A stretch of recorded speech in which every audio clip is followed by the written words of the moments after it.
Om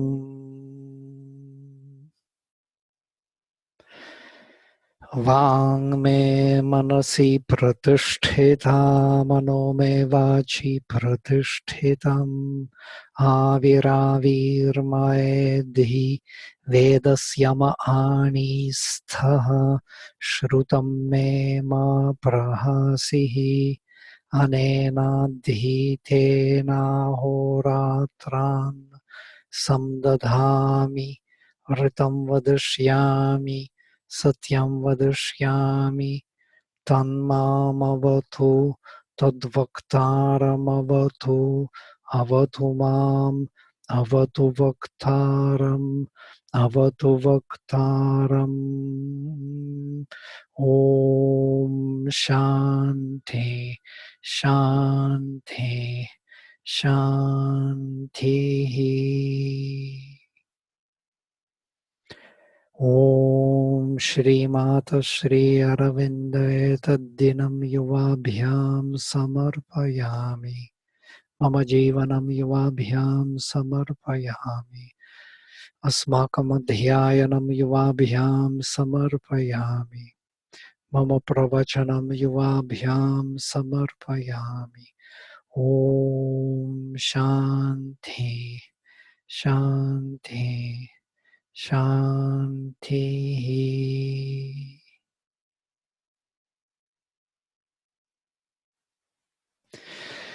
So if you have a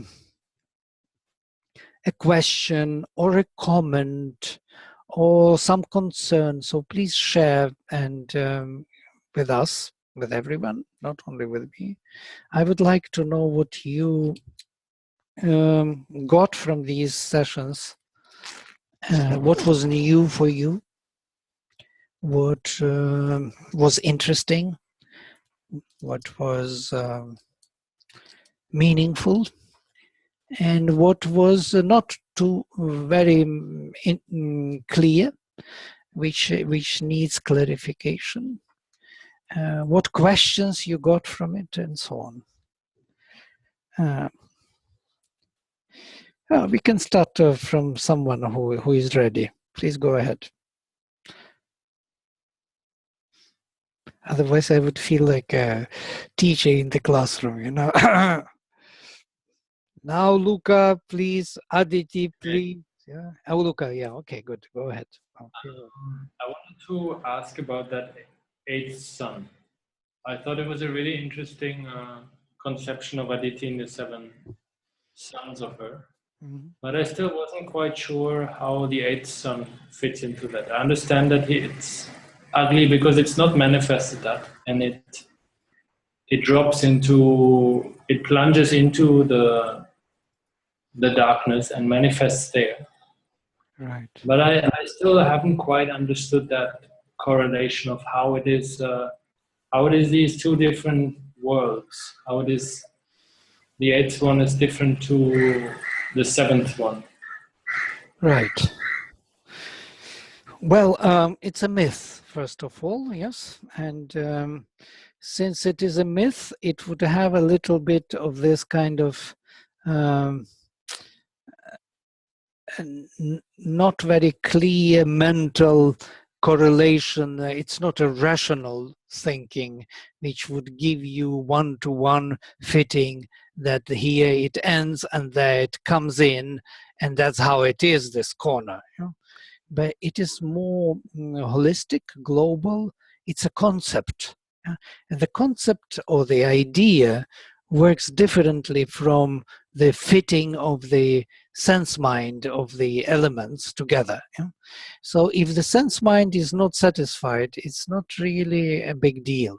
And it should be so. Sense mind would never be satisfied with mythological thinking, which is symbolic. And it will always have a question. And it's okay. It's very good to have it. And by the way, this question you have is much more important than the answer I will give. You may understand me already, most probably. But if you live longer life and see that these questions which you don't have answers for, are creative of many answers in your life. You will get so many from this simple question. Who is this eighth son, and how it relates to these seven ones, and why it is there, and what is this manifestation about, and so on and so forth. And there will be more and more and more. And I must tell you, in my case, this eighth son is working so intensely. It gives so many answers up to now.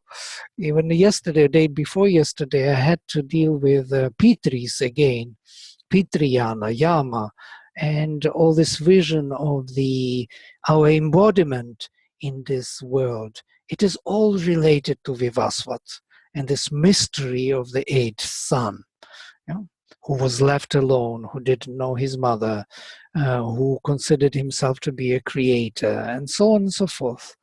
And this involved son, involved in the darkness.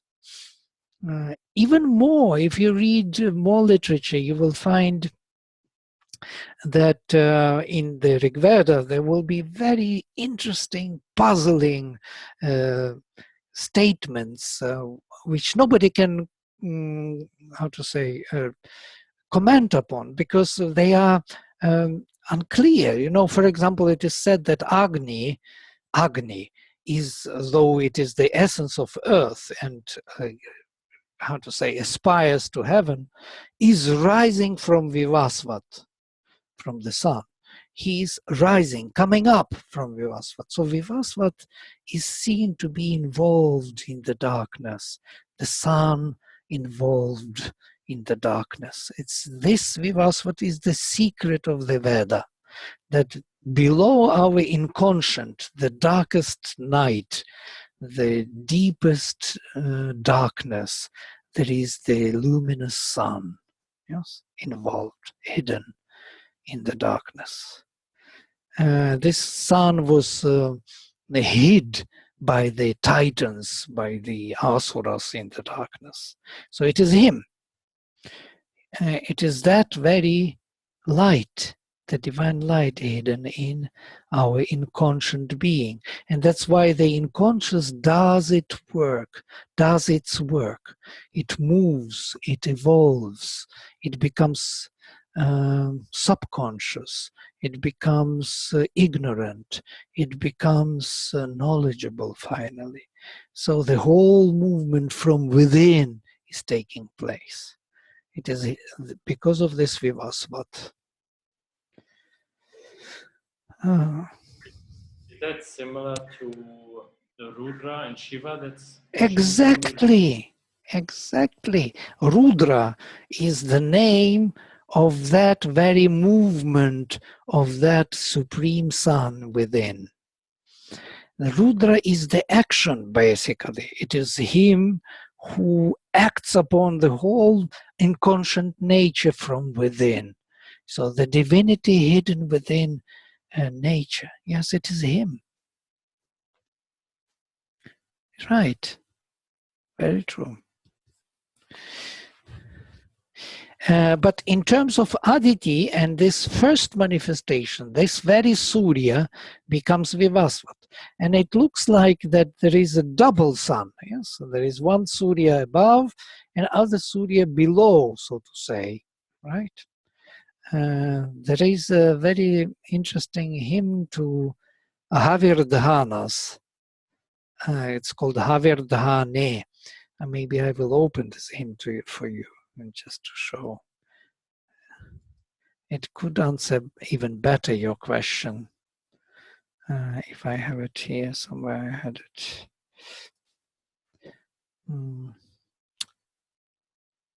Yeah, here it is. Do you see it? yeah. Well, but look at this hymn. It is from 10th mandala, the hymn 13. It's called Devata Havirdhane. Havirdhana is the foundation, the holding of the offering. There are two places, two fires to which offering is made. One is that sun above, and other that sun below. There are two suns, so to say, or two holdings of the offering with one sun. It's not said that there are two suns. And this is again to this question of who is Vivasvat. Yeah? Hello? Could one say that it is the center, the fire inside the center of the earth? Is that some kind of the sun below, or is that too gross? No, why not? Why not? It is what you are saying is very interesting, because even physically, the center of the earth is that sun, yeah? Hidden. Yeah, so below the physical there is a fire. Even physically, it is so.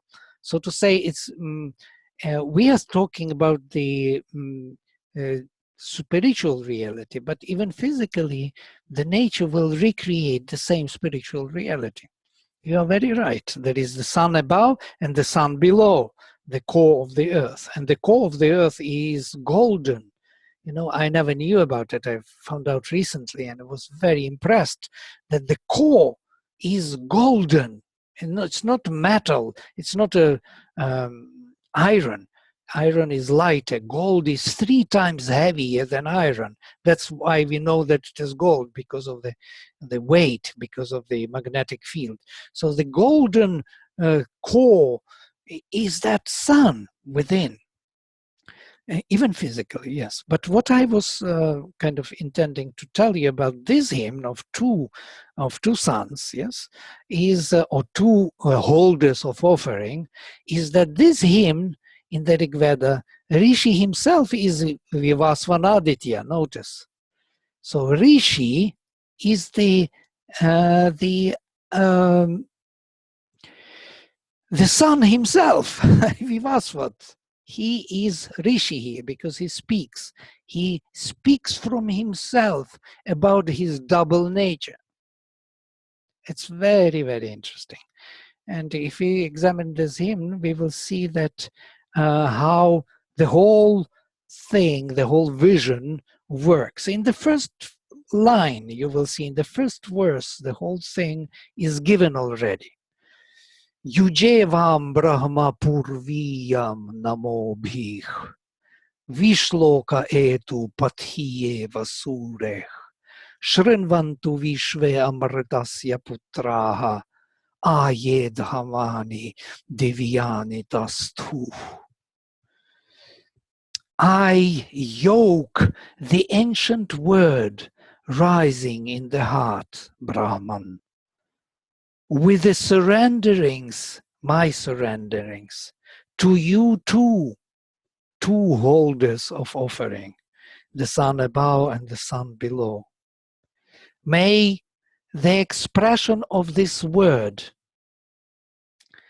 which I yoke with my surrender to you, go far into the vastness, as on the path of the luminous Godhead. May all the children of immortality hear it, this word, this expression, who thus abide in the heavenly realms. All children of the immortality. So all these beings, Pitris and gods, and all other beings who are here to do this sacrifice, may they hear this yoking of the two, of the higher sun and the lower sun into one, by my word, by the expression of myself, which by the expression of the divine rising in the heart, which I yoke with my surrenderings. Not one surrendering, but everyday surrendering. You just look at this verse, one verse, and you have the whole vision of the Rig Veda. And Rig Veda is always working in this way. It is always expressing holographically. You have one verse which says everything, every time. So this is the beauty of the Rig Veda. So here we are. One puzzle of the Vivasvan, one of the many. And the next hymn will be to Yama, even more interesting, because Yama is considered to be the son of Vivasvat. He is Vaivasvata. Yama is the luminous godhead, the first man who died and who found the way out to the place of Pitris, to the place where we come from. And then we have Yama and Yami, twin brothers, brother and sister, who split. Yami was left on earth and Yama went to heaven. And they split the twins, and correlate the movement of the souls coming to the reincarnation. So it's a very complex issue, this eighth son. Who is he and what he did? And everything relates to this myth, though it looks very simple, maybe even simplistic at the first glance. Right? There's much more can be said. Sure. You were also saying it's quite similar to the myth of Lucifer in the Christian realm. Will they shed any more light on it, or should we move on to it? Well, Lucifer also didn't know his father. And he also was born by Sophia, interestingly enough. There are uncanonized Christian Gospels, the Christian Gospels which were not canonized by the tradition. Yeah? But there are many of them, very interesting, much more interesting than those canonized, by the way. And one of them is from Eve. And one is from Magdalena, Maria Magdalena. Two of them, of even Maria Magdalena, you must read. And you will find there the question about Lucifer and how he was born. And it is said that his mother was Sophia, which is very similar to Aditi, actually. Yes?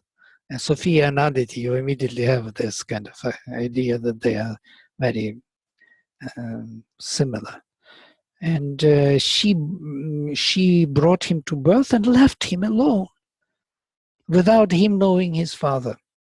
So in a way, it's Vedic myth. When I read it, I just wonder how people don't see it, that it comes from the Vedas, the same thing of Vivasvat. And also Vivasvat is from root vas, to shine, yes, to shine out, Vivasvat, to shine out, that means to shine into the darkness. It is that being, Lucifer is the same, shining being, yes. In the darkness, fallen sun, hidden by the Titans, the light hidden by the Titans in the darkness. So in that sense, they are very similar. They have the same mother, didn't know their father, were left alone, and they are both shining beings, the creators of the universe. Yeah. Thank you. Yeah, yes. Yeah, it's fascinating to think, it's really something very interesting. Yes, very nice question. Thank you for these questions. You see, so we can clarify so many things if there is a question. If there is no question, then I go on, chewing my chewing gum.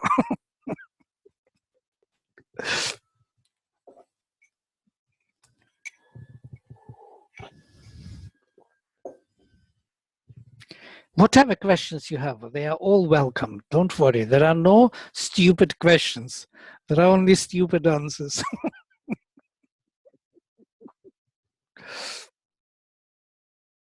It's a Greek proverb, there are no stupid questions, only stupid answers. So if a teacher will, somewhere in the university, will stop you and says, don't ask stupid questions, you can immediately say, there are no stupid questions, there are only stupid answers. And it is very true, there are no stupid questions.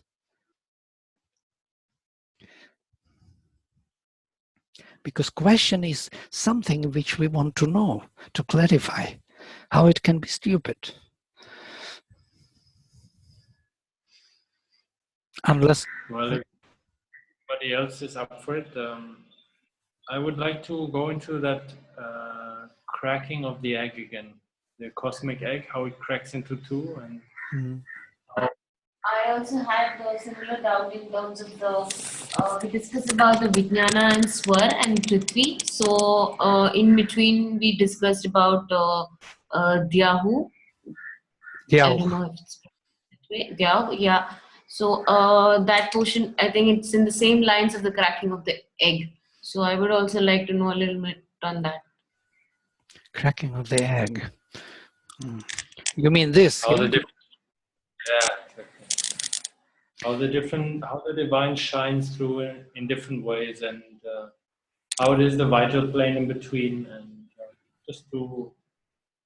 I don't have a specific question like Prema has, but And generally I found it very inspiring imagery.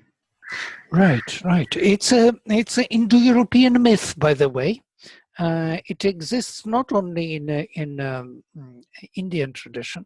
It exists throughout many different traditions about the egg being born at the beginning. It is in Slavic tradition. It is in the Vikings tradition. It is everywhere. Yeah, you will find it throughout.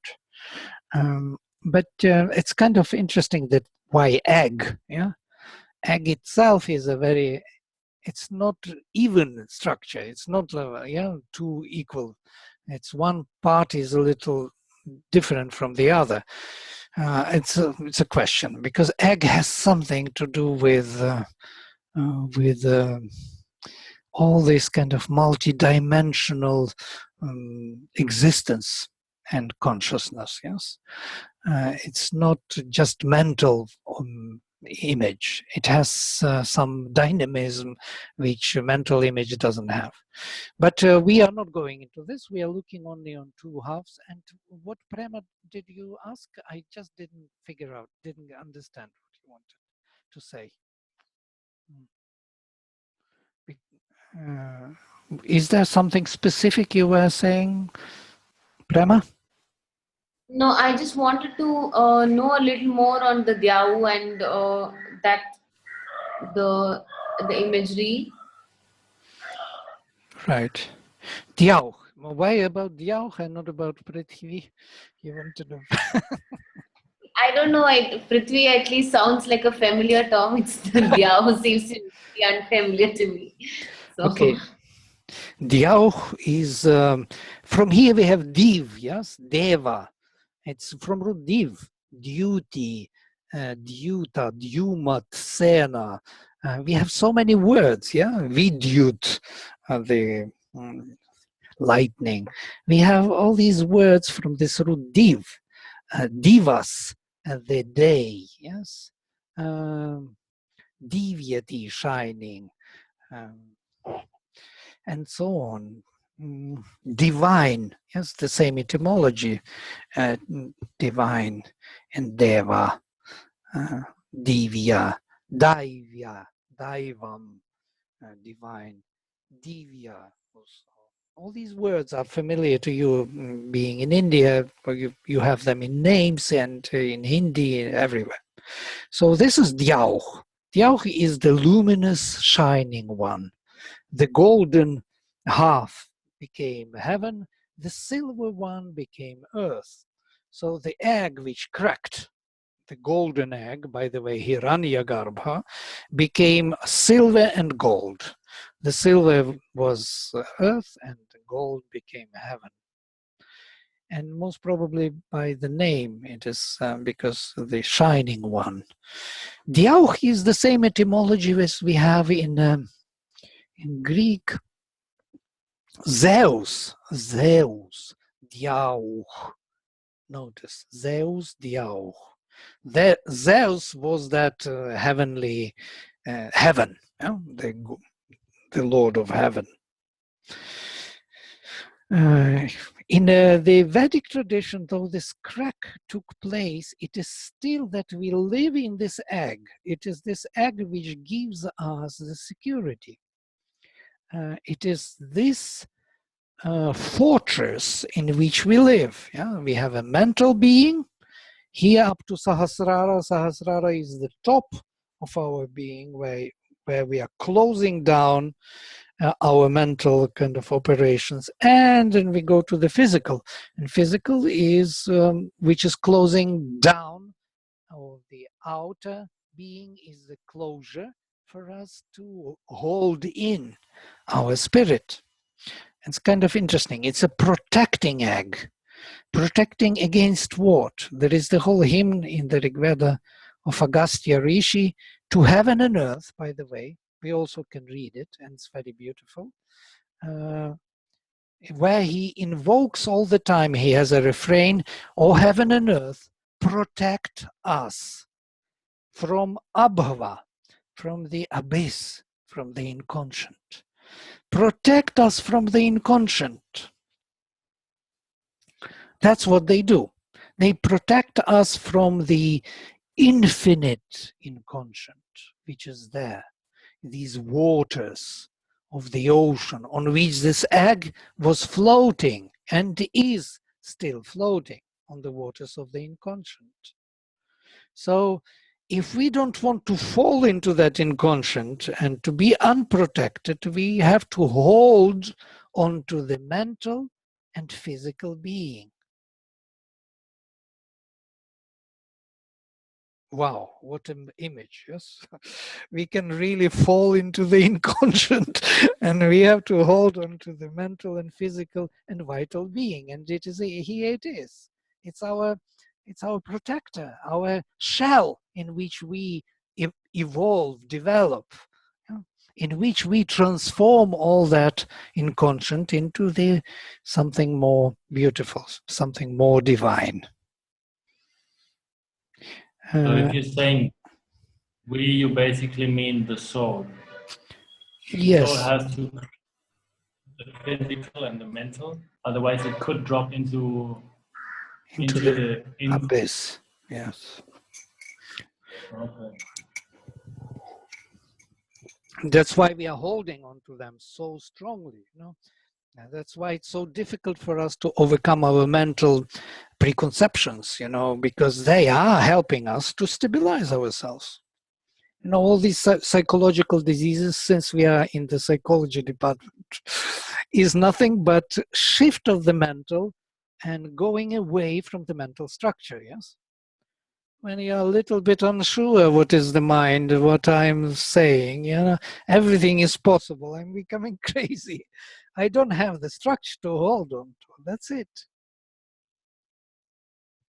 So the mind stabilizes our psychology. Of course, it becomes an obstacle also in our freedom and evolution or development and understanding of higher realities, because it is structuring and holding us onto this structure. The same with the body. When we have nightmares, we are rushing to wake up. Why? We want to be in the physical body, in this shell. Oh, finally I'm here. And I can hold on to. Our physical body is a fortress which protects us from all those nightmares.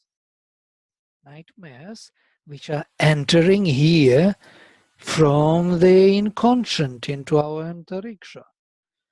All the creatures, all the forces are disturbing our equilibrium.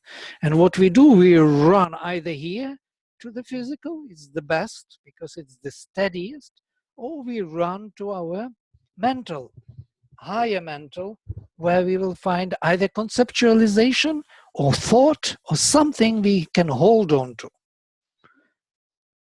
Some of you who had nightmares or had some problems in the vital, if you solved them in the vital, in the state of dream, you will find that there are only two solutions. Either you wake up or you remember something higher, something more conceptual, steady thought.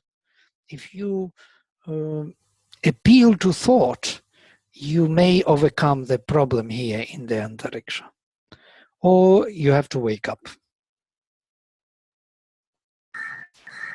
It can also happen from either ways, right? It need not necessarily come from the unconscious. It can also come from the subconscious ocean, because sometimes it's not just nightmare. Sometimes you get so much guidance and clarity in your dreams that you are like, it can really like solve what you are mentally trying to resolve when you're awake. Sometimes a dream can just resolve it without so many of other solutions. It can just show you clear direction. So Absolutely. it also manifests from the superconscious ocean.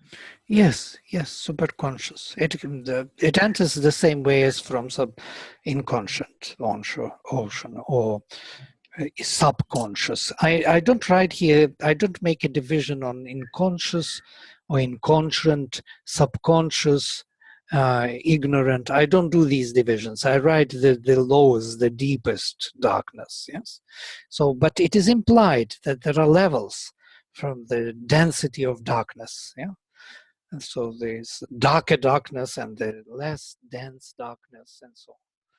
The same with superconscious. I don't make the divisions, but there are divisions. There's higher, more intense light, and there is lower, less intense.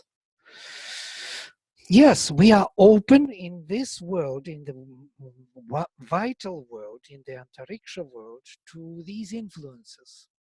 But either way, we run to the savior of our stability in this manifestation, to both of these, heaven and earth, to our foundations, to our two rodasi, two luminous foundations. One is conceptual and the other is physical. It's kind of interesting thought, you know. I actually never thought that we are also using the mental as the way out from the psychological difficulty, but it is so.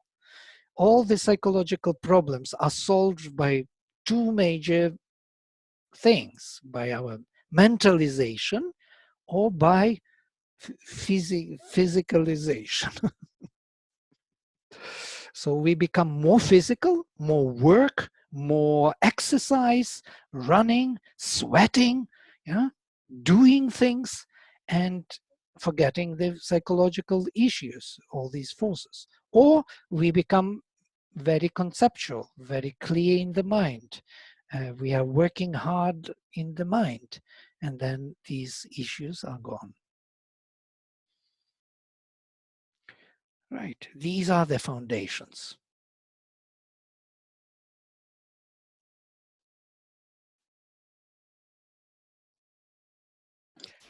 The vital realm, the life force, basically broke these two apart. Like, was that the drive that pulled them apart? Or? Right. It's a question who broke them apart. Yes. Did the vital come out of it then, or is it the egg yolk? Or? What happened? Right. Right. Well, we don't have to be so literal. The egg.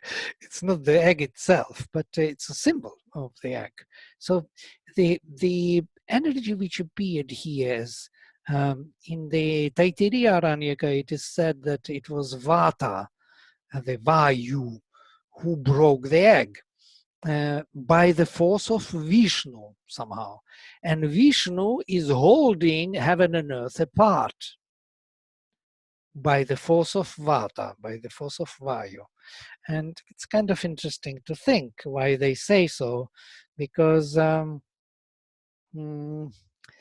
maybe because of the name of Vishnu. Vishnu is a very ancient name, which means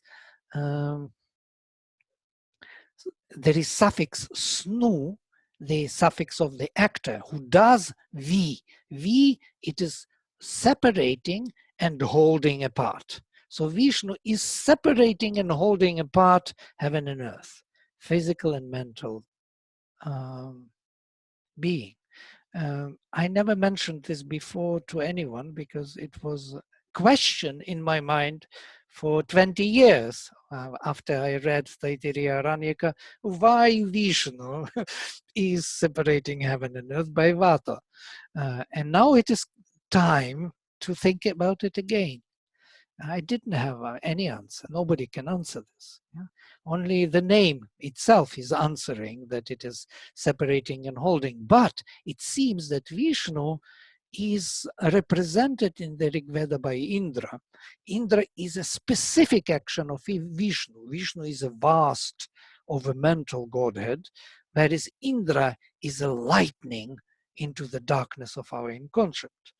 So to say, it is the darkness, the lightning which is piercing our heaven and earth and shows us where the elements of inconscient is there and puts everything into its place. And in that sense, the split on heaven and earth is assigned to Vishnu for the reason, because Indra is the major separation of heaven and earth. By the way, there is another hymn where Indra is the creator and he separates heaven and earth. The separation of heaven and earth is taking place not only physically or, how to say, literally as in this universe, but it means that the mental issues are separating from the physical form, or the meaning and the form are separated. The meaning and the sound of the word are separated. That's why earth was associated with vak, with the word, and heaven was associated with the meaning, artha. Artha and vak, or artha and shabda, yes? Heaven and earth. So the heaven and earth, the meaning and the form, the meaning and the knowledge and the power, if you like, it's also interesting, knowledge and power got split. There is the whole myth in Mahabhashya of Patanjali which explains this beautifully, which explains how Indra created this world. He separated the meaning and the sound of the word. The word he received from Brihaspati, that very Brihaspati who is in the center, he understood that he can't learn language from Brihaspati. The Brihaspati was his teacher, yeah? And Indra was his student. He was learning from him Sanskrit, actually. Already that time, from the beginning of time, he was learning Sanskrit from Brihaspati. But what was interesting in Brihaspati's speech before the creation, that word was infinite. And there was no separation, no gap. So the meaning and the sound were one and the same. So when he was sounding something, it was actual in that moment of time. It was true to that moment of time. It was as if it was the reality of that moment in time. So Indra understood that he cannot learn the language from Brihaspati because it is infinite. Whenever he speaks it, it is what it is. So how can you learn it? He will speak something else, will be that what it will be. How can you learn it? You will never have time to learn it. He will be always speaking the truth. So did its speech become the manifestation? Was it like his speech was becoming the manifestation or something like that? It was in itself the manifestation, the speech. There was no difference of meaning and sound. What he was sounding, that was the meaning. What was the form was the meaning. It's the supramental vision. It's in the supermind how it was. I don't hear what you say because the microphone is off if you say something. I was just mind-boggled. I could not possibly imagine what that would look like. Yes, it's a supramental oneness of heaven and earth. Heaven and earth were one at the beginning. Don't forget, this is the first one. Heaven and earth is one. So there is no difference. There is I made here a crack. There is no crack. It was one being. I'm just showing where they will crack, but it was one thing. So the mind and the form, the meaning and the form were one. The meaning and the word were one. So that was Brihaspati's speech. But Indra, when he understood that he will never master the mind, will never master it, what he did, he stopped this infinite flow of Brihaspati's speech, cut it into pieces, create grammar. He created mental categories by which now he can master the word. He shaped it into grammar. So now, and that was the split of heaven and earth. Now, the meaning and the sound can come together only through grammar. If you don't know the grammar, actually the mental categories, where is subject and where is predicate, or time, space, causality, all these duality, singularity, and so on. If you are not operating by these mental categories, you will not figure out what it sounds, what sound means. You will have to take this sound which I'm speaking, put it into the mental categories, filling them up, and then understanding the meaning. That's how we understand today the speech. We understand it through grammar. You don't understand directly the sound. You understand it through mental categories. This is what Indra did. He created the world.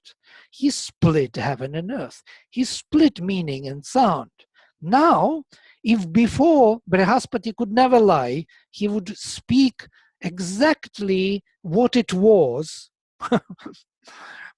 that was actual in that moment of time and true to that moment of time what he was sounding. Now you can sound this truth wherever you want. You can lie. So the lie is nothing but speaking that truth in a different context. So there was a split. Now I can reconnect these things wherever I want. The appearance of time and space. I can reconnect now. Before he couldn't reconnect. It was one thing, one time, infinite time and infinite space, actual to his sounding.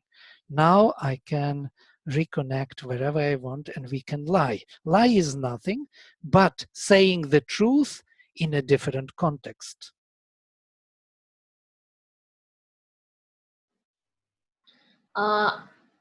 An image which I've seen like really long back came into my mind when you said about how Vishnu is holding the two apart. It was in a temple, and the image, it was Vishnu with, like, his full avatar kind of a, the way he gives darshan, that kind of a picture. And on the bottom it was like clearly land and earth, where there were like a lot of people offering like pujas and everything, and high above there were all these angelic pictures, and like so like showering flowers from there. And in whole of his body there were like so many of these beings like we are unfamiliar with, and so many things going on his body. So when you said that, Vishnu is like holding it apart, somehow that image came into my mind. I just wanted to share it. Yeah. And that's why Vishnu is a preserver, yes, in the Trinity. Yeah. Preserver because he holds these two which are apart together. He doesn't let them fall apart. Yes, Luca. Two things. Shiva is coming from below, but first I wanted to ask. I read that Aurobindo had written somewhere that the left and the right part of the human body symbolize this separation of knowledge and power. That I think it's the left side. Left side is power, and the right hand side is knowledge. So it kind of, the egg is split and symbolized in the human body. Do you know anything about that? Actually, it should be something like this. If we have left and right, what is left and right? Yes, it's already a spatial orientation. We have, if we look at the Agnihotra picture, we will see that we have left and right, and we are turning towards the east. If I stand with the facing the east, the rising of the sun, so I will have two directions. One is left to the north and right to the south. And I'm speaking about kind of higher philosophy here, not about physiology, that we have two different brain spheres, and we have split two eyes, two nostrils, two ears, two hands. You know, we are all symmetrical kind of being if you look at the building up. But it's interesting why we are symmetrical, because we have south and north, you know, facing the east. So how would we embrace south and north, the gods and the pitris, the double process of evolution in one being? We have to split, we have to unite it into our double nature, so to say. It's kind of very fascinating. Two lungs, you know, everything, two legs. We have this kind of symmetrical build-up, which allows us to operate within this split double nature of ours in this space, to be one. How to be one in this in this split? We have to be symmetrical. Of course, there must be something of that kind, definitely. And left and right, eye and ear are very different, and they are assigned in Jyotisha to different devatas, to different constellations. They are acting differently because they have different functions. It's not the same function, the north and the south. The north is for the gods, and south is for pitris. North is for our soul development, our divinity development, and south is for our instruments, for the physical, vital, and mental development. So we have two issues in one being. Two developments are taking place. Very complex functionality of ourselves. We have to embody both in ourselves. That's why we are double in a way. Of course, we never think about it, you know. It's a bit far too far-fetched. But still, it's kind of interesting. Maybe it's like heaven and earth. Maybe. Didn't think about it. I thought about it a bit differently than heaven and earth. Though, yes, it is heaven and earth. Because if I face the east here, then on the left will be my heaven, my gods, Devayana, and on the this will be Pitriyana, which is leading to the earth. One is leading to the heaven, another leads to the earth. Yes. So philosophically, you are right. Yes. You were mentioning Agnihotra a few times. And nowadays, I mean, there's quite a few people doing Agnihotra, but they don't do it in the temple in the sense of doing 3 different fires. But it seems like a simplified form of it. You offer your oblations in the morning when the sun rises and when the sun sets again. And you do only one mantra in the evening, one mantra in the morning. But I know quite a few people who do that. Is that... Yeah, you know, it is a simplified version. By the way, every grihastha, that householder, it does it in the single fire, because who would have 3 priests? It's too costly, you know, and having 3 fires and the whole vedi, that has to be the whole space made specially, and a Brahman has to be there to observe it for prayashchitam. It's very costly. Maybe some rich people or some kings are doing it. Yeah? But otherwise, Grihastha would do it in one fire, in his Garhapatya fire only. He will not make oblations into other fire. Right. It's a simplified version throughout India, yes. But I've noticed in a lot of rituals, like, yeah, as you said, they don't do it, as you also said, they don't do it like 3 fires and stuff. But I've seen in rituals that they do, when they give money to the priest, like whoever is conducting, they do it as a part of the ritual. And they do mention this prayashchitam and then give money to someone also. So I think symbolically, in some way or the other, they do still follow it, but probably not in exact terms as we described here. But I've noticed this.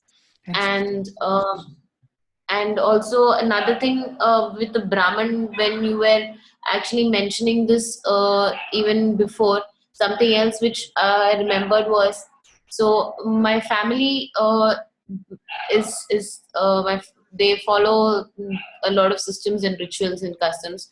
So every year, during the Tithi, my father offers like Shraddam to my grandfather and grandmother, and they always have, they would call two Brahmins and make them, like, along with the, they would, after the rituals, they would be feeding, but there would always be this one leaf which is kept aside as a third one. There would be a priest doing these rituals, and my father would eat with them. There would be two other Brahmanas, and then there would be this empty leaf, the fourth one, and every food would be served there, and it is just kept aside like that as sakshi, and they call someone else and some other Brahman and just have it after all the rest of it is finished. Nice. I don't know if this is all coming from, because I've been Comes so from this.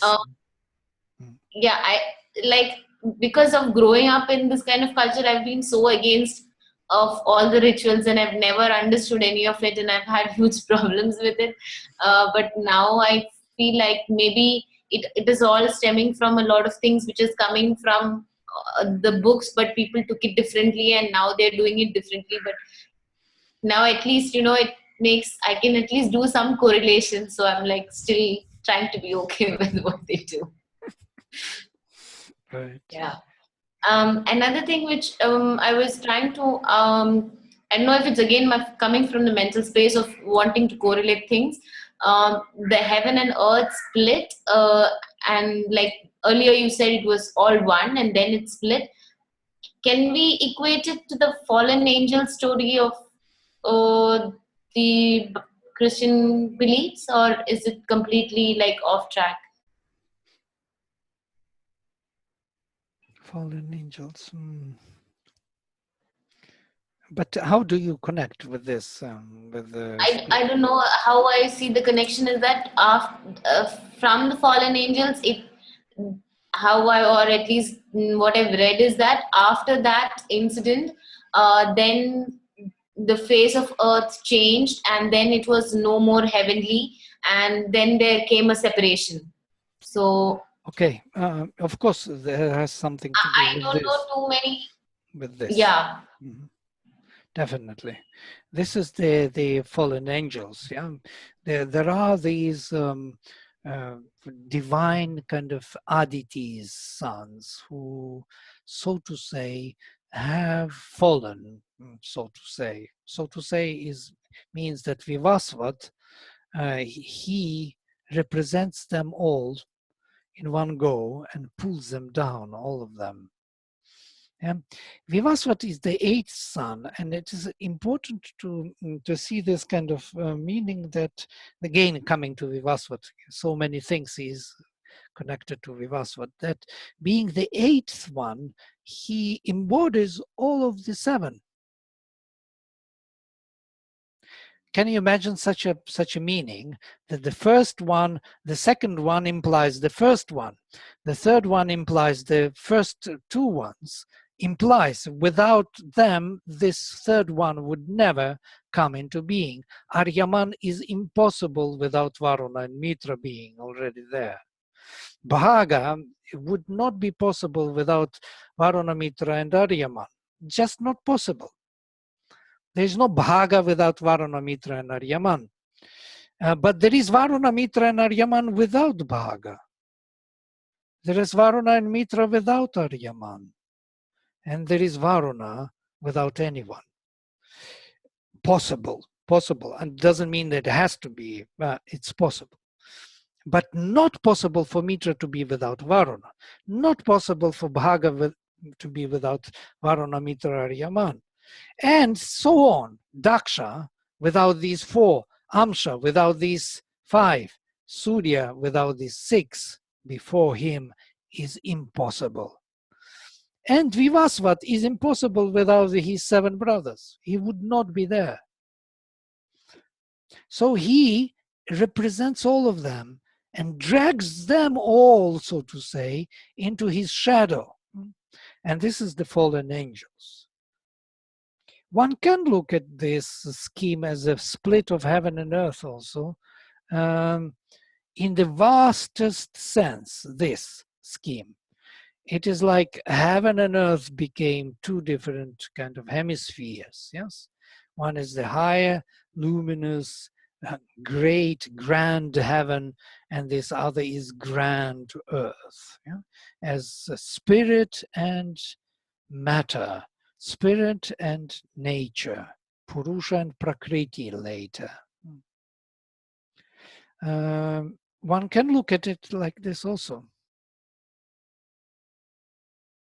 So here they may connect, and maybe that would be the answer to the fallen angels.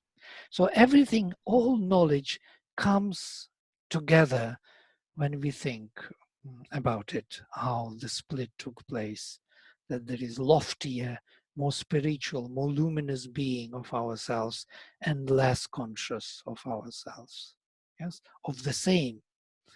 But here on the other side, as we split here, the space appeared. The space itself is a split.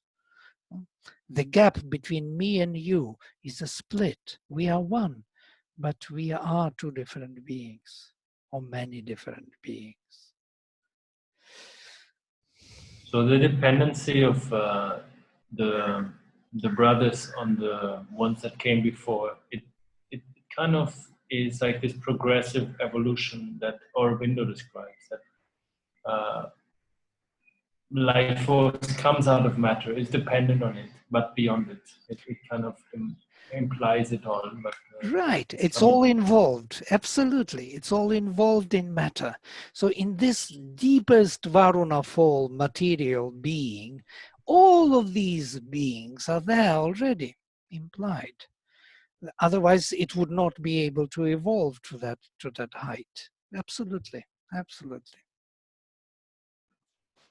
In the same lines, we can say that, like characters of this, when we see, like we were just discussing Varuna is about vastness. Without that, the Mitra cannot exist, and without Mitra, what I'm trying to see here is Aryaman, which in the Vedic class which we attended with Sampath, he was describing Varuna as the vastness, the Mitra as the friend, and Aryaman as this force to get things done, or like sometimes it would just come as a force to just, even get action done. So somehow I see kind of a progression there, like with the vastness where comes a friendliness, and if the friendliness is not there, you will not understand that urge to split things, or the, I don't want to say destruction, but it's something in similar lines. When you don't see the other, then you don't see this. So kind of a progression there. Definitely, definitely. There is deeper progression in this than simply friendliness. Mitra is not friendliness, it's the divine consciousness, the light of the divine consciousness, which perceives the being Varuna. And by this perception of the being, of the existence of Sat, so to say, there is the appearance of force. So the force of Aryaman, the tapas, the Shakti of Aryaman, appears out of the cognition by consciousness, or rather comprehension by consciousness of the being. So within this Aryaman, there is a movement of the being which is conceived by consciousness, by Mitra. So without this conception by Mitra, or without this perception, all the words are wrong, conception, perception, it's rather cognition or even recognition. Without this recognition by Mitra's consciousness of Varuna's vastness, there cannot be any force. Force does not exist without action of consciousness upon their being. The consciousness conceives of being, creates power. These are the implied or intrinsic answers within the system, within this hierarchy. If you think about them, you will get very correct answers to your questions.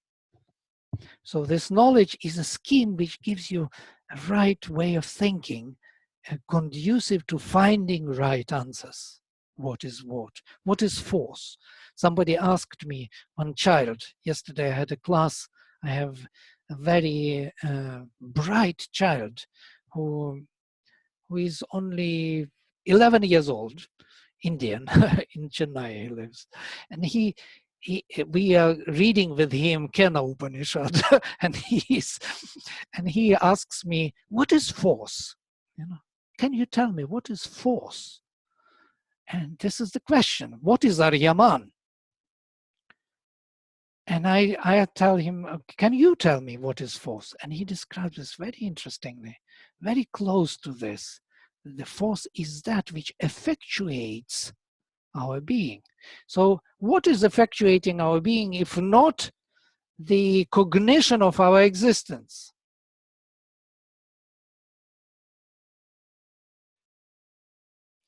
Existence itself is the power which has to be channelized, brought into action by consciousness. That's why Varuna Mitra Aryaman and not other form. 1, 2, 3. The first is the first, the second must be the second, cannot be the first. And the third is the consequence of these two already present.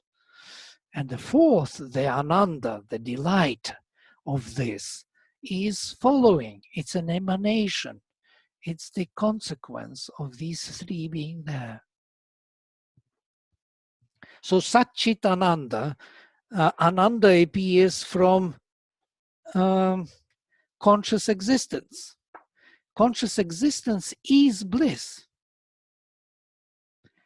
More you are conscious, more you get delight. Less you're conscious of existence, less you get delight. But Aryaman, the force is in between.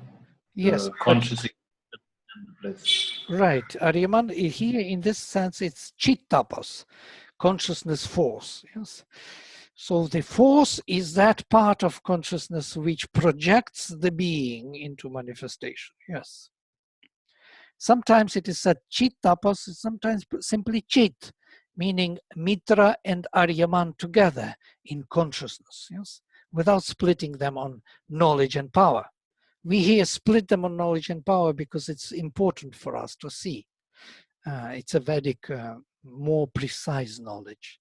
Satchitananda is less considering that portion of power there, yes, but it is implied. It is implied, chittapas.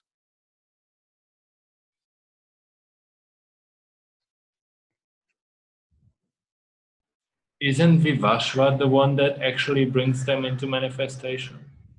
Because all the other seven, they are still luminous suns that are not yet manifested as such. I thought that one was the one that dropped them down into manifestation. How does tapas play into that? I don't quite get that. Well, tapas is the divine energy, yes. And on the level of the prana, the tapas becomes the force, the vital force which manifests, creates the physical world. It is that force turned upside down, so to say. But you are right, Vivasvat is the one who embodies. The manifestation takes place over this, so to say, on the other side, or deity's side. Those 7 suns and Aditi are above. They are in the transcendental world, so to say. But here you see I split the scheme 4 and then 3 lower. This 3 lower is all these. They are of the supermind. Supermind appears already Vijnana in the Taittiriya, or supermind, which Shubhendu speaks of. Appears later for the sake of manifestation. When this takes place, the manifestation is inevitable. Yes? So to say, it forms the whole thing already there to manifest all the higher transcendental deities into the manifestation. So it's there, it's already conceived in the truth of the being, conceived in a different way. And that's why Vivasvat is born. So that's why the Vivasvat takes place, the involvement of the sun. Right.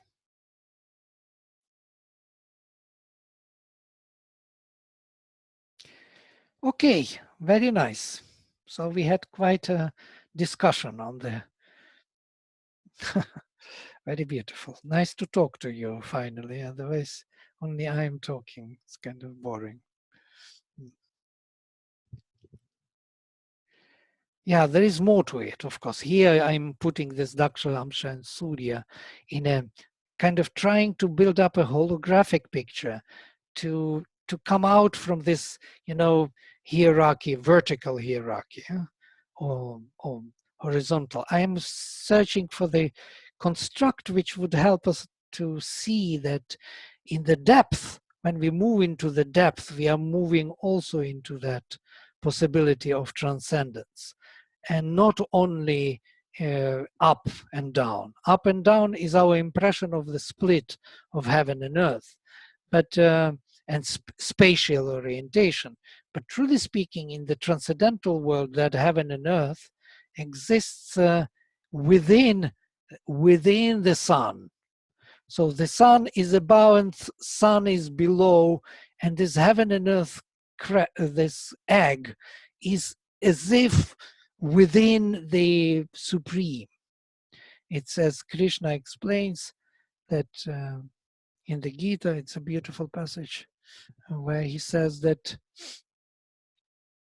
he is in this world, or his self is supporting this world, and even not he is in the world, but the world is in him. So the world, heaven and earth, is in him. Our mental and physical being is within the sun. That's why there are no 2 suns. There is only one sun. Involved and uninvolved sun is one and the same sun. Vivasvat and Surya is the same sun. Only it is the split which makes us see 2. Now I'm coming to the most difficult thing, but most interesting. Keep this question, that there is only one sun, and the split is the action of consciousness. The consciousness is viewing, you remember our Adhidaiva and so on, I will open now. It's important to explain this issue. And that would be the end for you to think. It's lovely to end with a thought of this kind.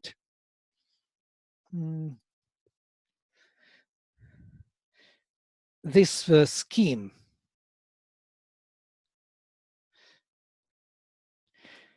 You remember we looked at it, Adhidaiva, Adhyatma, and Adhibhuta, and here we had, this is the consciousness, Adhidaiva, which looks at the self And when it looks at the Adhyatmic self, it is that transcendental action of consciousness. And when it looks on the outer being, manifested self, it is this perception of the outer being. So we look outside with our senses, or we look inside at our inner being. But what is interesting here is that Adhyatma and Adhibhuta is one and the same being. And the consciousness looks at it inwardly and outwardly. When consciousness looks inwardly, it sees the inner being, transcendental world. It looks outwardly, it sees this limited world, split in time by time and space, manifesting itself in these endless possibilities of its qualities. So by this look, outside or inside, the whole split is taking place. It is consciousness which is splitting our world into two, our oneness into two. Only by viewing it as outer or viewing it as inner that we have these two. So the whole question is within this, this split is taking place by consciousness, which makes it but if you look at our cells kind of physically, it would be interesting. What do you see? You see yourself, the world, trees, sun is rising, other people talking. But if we look closer, we will see the photons flying through atoms, hitting the atoms. And these atoms are gathered together for some clusters, for some reason. Those other clusters for other reasons. How did we get this image of the world with ourselves breathing, talking, moving? How? Just think about it. It's really very puzzling. Even if I press one thing on another, I don't even press. I never touch matter by matter. There is a force, Aryaman, the field of these atoms and electrons have fields, and these fields coming closer to other fields. I already feel touch here, and here is more, and here already I'm pressing, but I'm never touching matter by matter. There is no touch. There is a huge gap there. Atoms are never coming even close. And by this field of force, I'm pressing other field of force until it crashes. But it never touches atom by atom. So what is all this world? Just think about it. It's an amazing thing. We are already so preconceived with our imagery, and we think that these hard things are real. They are not real, in a sense. These are the fields of force, and that's it. This is Aryaman doing his work, his mischief. This is the Mitra sees the Varuna in this way, and the Aryaman creates these fields of force. Okay, I will stop here for today, and we continue next time. I will take a new topic. Very nice that we discussed these things. I will close with mantra. Om Sarve Bhavantu Sukhinaha Sarve Santo Niramayah Sarve Bhadrani Pashyanto Ma Kaschit Dukkha Bhag Bhavet. Om Shanti Shanti Shanti.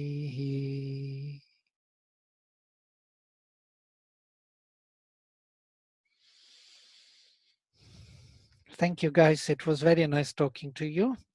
I'm very glad that we made some progress in discussion. And next time I will take a new topic. Thank you. Yes. See you. Bye.